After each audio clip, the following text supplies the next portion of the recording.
সেমাই তৈরি হচ্ছে বহুতল ভবনের নিচে কিংবা ছাদে। তবে জনপ্রিয় এই খাদ্যপণ্য তৈরি হচ্ছে নোংরা ও অস্বাস্থ্যকর পরিবেশে। যে কক্ষে তৈরি হচ্ছে সেমাই, সেই একই কক্ষে শ্রমিকদের বসবাস, আছে মশামাছির উৎপাত। জাতীয় নিরাপত্তা গোয়েন্দা সংস্থাকে সঙ্গে নিয়ে অভিযান চালায় জাতীয় ভোক্তা অধিকার সংরক্ষণ অধিদপ্তর। অনিয়মের অভিযোগে রফিক ফুড প্রোডাক্ট ও মেসার্স এমরান ফুড প্রোডাক্ট নামে দুটি কারখানাকে 1,40,000 টাকা জরিমানা করা হয়। আমরা গতবারও তাদেরকে সতর্ক করেছিলাম, কিন্তু তারা এটা মেনটেন করেনি।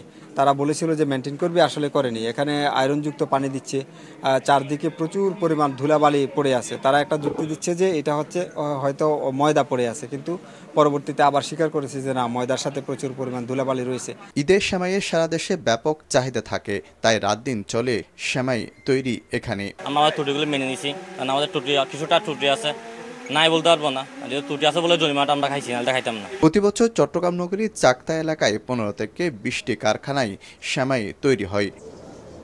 শফিকুল আলম, সময় সংবাদ, চট্টগ্রাম।